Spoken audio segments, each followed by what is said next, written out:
आज महाराष्ट्र की सबसे बड़ी खबर की बात होगी, बीएमसी चुनाव की बात होगी, जहां ठाकरे परिवार का सुपड़ा साफ हो गया। 227 में से 115 सीटों पर बीजेपी और शिवसेना का गठबंधन आगे चल रहा है। लेकिन यह हुआ कैसे? क्यों महाराष्ट्र के सियासत में करीब 30 साल से सिंहासन पर, सत्ता के सिंहासन पर मौजूद ठाकरे परिवार को महाराष्ट्र की जनता ने नकार दिया? आखिर क्या वजह है कि महाराष्ट्र की जनता ने ठाकरे बंधुओं को नकारा है? सबसे बड़ा सवाल यह है कि ठाकरे बंधु हाशिए पर पहुंचे, और पहुंचे क्यों? इसका सबसे बड़ा कारण क्या है? एक खास रिपोर्ट आपको दिखाते हैं।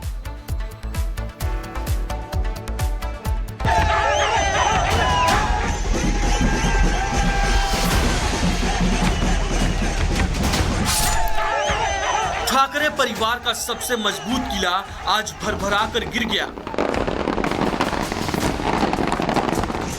बीजेपी और एकनाथ शिंदे की शिवसेना ने मिलकर बीएमसी में ठाकरे परिवार के वर्चस्व का अंत कर दिया।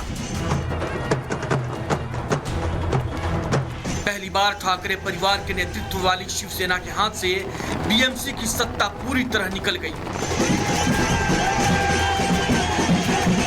बीजेपी और एकनाथ शिंदे के गठबंधन ने इस अभेद्य किले को जीतकर मुंबई की राजनीति में एक नए युग की शुरुआत कर दी है। ये जो विजय है महाराष्ट्र की जनता का, हमारे प्रधानमंत्री मोदी जी पर जो विश्वास है, उस विश्वास की ये विजय है। ये मामूली विजय नहीं, ये अति भव्य इस प्रकार का विजय है। शिवसेना ने पहली बार 1985 में बीएमसी की सत्ता हासिल की थी। इसके बाद 1997 से 2022 तक ठाकरे परिवार का बीएमसी पर एक छत्र राज रहा। भारतीय जनता पार्टी और हमारे गठबंधन सहयोगियों के साथ महायुति ने शानदार सफलता अर्जित की है। यह दर्शाता है कि प्रधानमंत्री श्री नरेंद्र मोदी जी के नेतृत्व में भाजपा और एनडीए के प्रति स्वीकार्यता उत्तरोत्तर बढ़ रही है। बीएमसी चुनाव से पहले ठाकरे बंधु एक साथ आ गए थे। राज ठाकरे की महाराष्ट्र नवनिर्माण सेना और उद्धव ठाकरे की शिवसेना ने महानगरपालिका का चुनाव एक साथ लड़ा। लेकिन फिर ऐसा क्या हुआ कि बीएमसी की सत्ता से ठाकरे परिवार को बाहर होना पड़ा? दरअसल जब बीजेपी और एकनाथ शिंदे राज्य में विकास परियोजनाओं के मुद्दे पर वोट मांग रहे थे, तब ठाकरे बंधु मराठी अस्मिता को मुद्दा बना रहे थे। दावा है चुनाव से पहले उद्धव और राज ठाकरे साथ तो आए, लेकिन कार्यकर्ताओं के बीच 20 साल पुरानी कड़वाहट दूर नहीं हो पाई। एकनाथ शिंदे भी लगातार खुद को बाला साहब ठाकरे का असली वारिस प्रोजेक्ट करते रहे। इस वजह से ही उद्धव और राज ठाकरे को बीएमसी चुनाव में बड़ा नुकसान हुआ। सब जगह एक भगवामय वातावरण था, और अभी मेजॉरिटी मेयर की कुर्सी पे जय श्री राम और आई लव महादेव के विचार के सोच के हमारे मेयर सब जगह महायुति के बैठने की पूरी तरीके से तैयारी है। बीएमसी पर करीब 30 साल से चले आ रहे ठाकरे परिवार के वर्चस्व को तोड़ना बीजेपी गठबंधन के लिए कोई इत्तेफाक नहीं, बल्कि एक सुनियोजित रणनीति का परिणाम है। दरअसल बीजेपी ने ट्रिपल इंजन सरकार यानी केंद्र, राज्य और बीएमसी में एक ही सरकार के नैरेटिव को मजबूती से रखा। बीजेपी नेताओं ने माइक्रो मैनेजमेंट और वार्ड वॉर रणनीति पर काम किया। बीजेपी ने असली शिवसेना और हिंदुत्व के मुद्दे को एकनाथ शिंदे के साथ मिलकर इस तरीके से पेश किया कि ठाकरे गुट का पारंपरिक हिंदू वोट बैंक भी उनके साथ नहीं रहा। ठाकरे बंधु पूरे चुनाव उत्तर भारतीयों को ही निशाना बनाते रहे। देश देखता है, समझता है, इसीलिए चाहे वो बिहार का नतीजा हो, आज जो नतीजा महाराष्ट्र में आ रहा है और जल्दी बंगाल में आएगा, आसाम फिर जीतेंगे, तो देश की जनता ने इनके सही चेहरे को पहचान लिया है। इनके संविधान के मुखौटे को बेनकाब कर दिया है अपने वोट के द्वारा। निकाय चुनाव ने ठाकरे बंधुओं को तगड़ा झटका दिया है। सवाल यह है कि क्या उद्धव ठाकरे की नरम हिंदुत्व वाली छवि ने निकाय चुनाव में ठाकरे बंधुओं को नुकसान पहुंचाया है? ठाकरे ब्रदर्स तो साथ आए, लेकिन कार्यकर्ताओं में हिंदुत्व के मुद्दे पर दूरियां बनी रही। दोनों भाई भी मिलकर नया वोटर साथ नहीं जोड़ पाए। क्या उत्तर भारतीयों का मुद्दा वोट बैंक में तब्दील नहीं हो पाया? ये भारतीय जनता पार्टी वाले, ये शिंदे वाले, अजित पवार वाले चाहे कितने भी बुरा काम करें, लेकिन आप डरो मत, आप लोगों ने वोट किया है हमको। अब अगर ईवीएम से वोट गायब किया तो अलग बात। मुंबई में मतलब जिस तरह उद्धव ठाकरे जी के हाथ में 25, 30, 35 साल से सत्ता रही, और उसका कारण ये था कि उनके साथ बीजेपी की थी, इसीलिए उनको सत्ता मिलती थी। आज बीजेपी महाराष्ट्र में देश भर में नंबर 1 की पार्टी है। जिस तरह मतलब उद्धव ठाकरे जी ने प्रयत्न तो किया है, लेकिन उनको सत्ता पद तक पहुंचने की सीटें नहीं मिलेगी। बीजेपी ने निकाय चुनाव में पूरी ताकत झोंक दी थी। मुख्यमंत्री देवेंद्र फडणवीस ने बीएमसी में 20 से ज्यादा रैलियां और रोड शो किए। डिप्टी सीएम एकनाथ शिंदे ने भी 25 से ज्यादा रैलियां की। 11 जनवरी 2026 को मुंबई के शिवाजी पार्क में उद्धव और राज ठाकरे ने भी ऐतिहासिक रैली की। उद्धव ठाकरे ने मुंबई के विक्रोली, बांद्रा और धारावी और ठाणे में लगभग 8 से 10 बड़ी रैलियों को संबोधित किया, तो राज ठाकरे ने भी आक्रामक अंदाज में मुंबई, नासिक और पुणे में 6 से 7 प्रमुख रैलियां की। बीजेपी और एकनाथ शिंदे की विकासवादी नीति फिलहाल मुंबई में काम कर गई। सवाल यह है कि क्या निकाय चुनाव का यह मैसेज दूर तलक जाएगा और डबल इंजन सरकार वाला नैरेटिव दूसरे राज्यों के विधानसभा चुनावों पर भी असर डालेगा?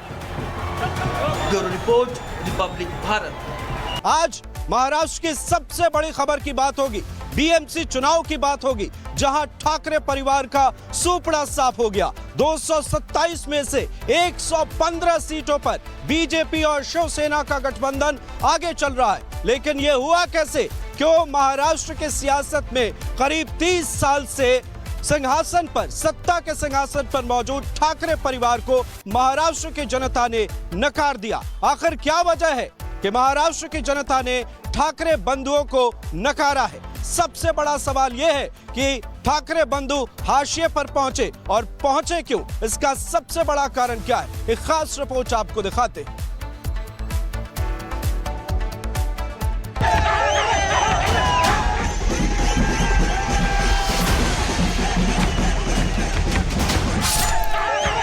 ठाकरे परिवार का सबसे मजबूत किला आज भरभरा कर गिर गया। बीजेपी और एकनाथ शिंदे की शिवसेना ने मिलकर बीएमसी में ठाकरे परिवार के वर्चस्व का अंत कर दिया।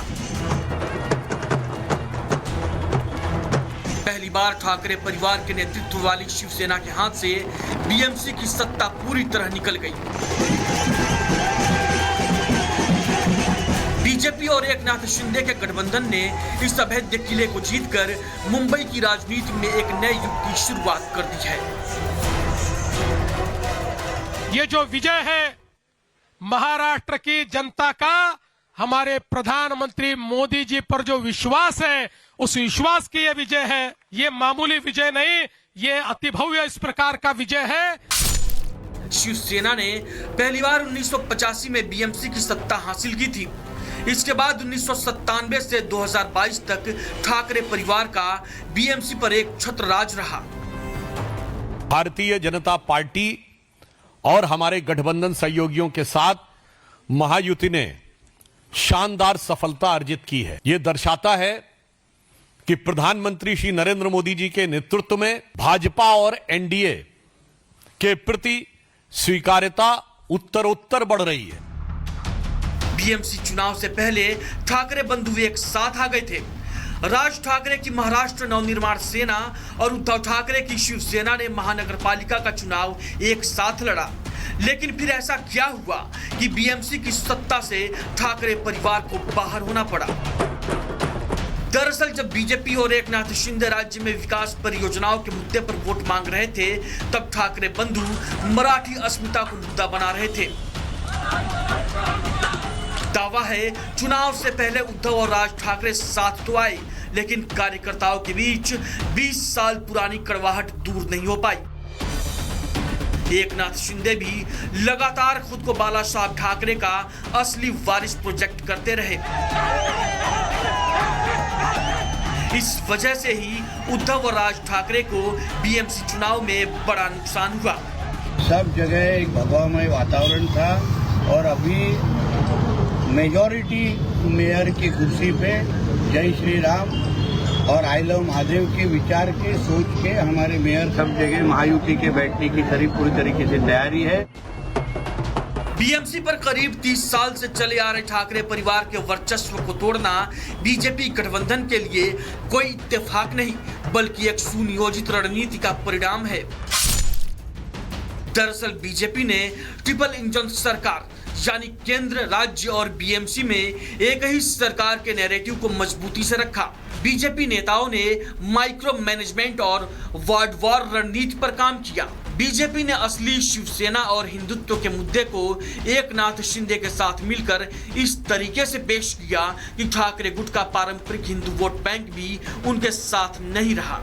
ठाकरे बंधु पूरे चुनाव उत्तर भारतीयों को ही निशाना बनाते रहे। देश देखता है, समझता है, इसीलिए चाहे वो बिहार का नतीजा हो, आज जो नतीजा महाराष्ट्र में आ रहा है और जल्दी बंगाल में आएगा, आसाम फिर जीतेंगे।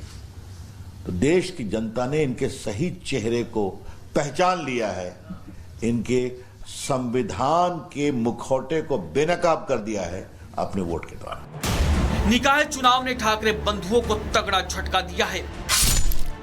सवाल यह है कि क्या उद्धव ठाकरे की नरम हिंदुत्व वाली छवि ने निकाय चुनाव में ठाकरे बंधुओं को नुकसान पहुंचाया है। ठाकरे ब्रदर्स तो साथ आए, लेकिन कार्यकर्ताओं में हिंदुत्व के मुद्दे पर दूरियां बनी रही। दोनों भाई भी मिलकर नया वोटर साथ नहीं जोड़ पाए। क्या उत्तर भारतीयों का मुद्दा वोट बैंक में तब्दील नहीं हो पाया? ये भारतीय जनता पार्टी वाले, ये शिंदे वाले, अजित पवार वाले चाहे कितनी भी बुरा काम करें, लेकिन आप डरो मत, आप लोगों ने वोट किया है हमको। अब अगर ईवीएम से वोट गायब किया तो अलग बात। मुंबई में मतलब जिस तरह उद्धव ठाकरे जी के हाथ में 25, 30, 35 साल से सत्ता रही और उसका कारण ये था कि उनके साथ बीजेपी की थी, इसीलिए उनको सत्ता मिलती थी।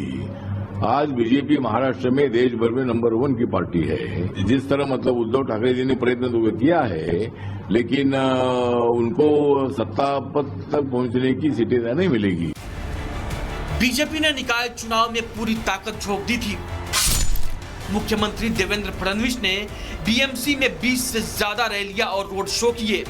डिप्टी सीएम एकनाथ शिंदे ने भी 25 से ज्यादा रैलियां की। 11 जनवरी 2026 को मुंबई के शिवाजी पार्क में उद्धव और राज ठाकरे ने भी ऐतिहासिक रैली की। उद्धव ठाकरे ने मुंबई के विक्रोली, बांद्रा और धारावी और ठाणे में लगभग 8 से 10 बड़ी रैलियों को संबोधित किया, तो राज ठाकरे ने भी आक्रामक अंदाज में मुंबई, नासिक और पुणे में 6 से 7 प्रमुख रैलियां की।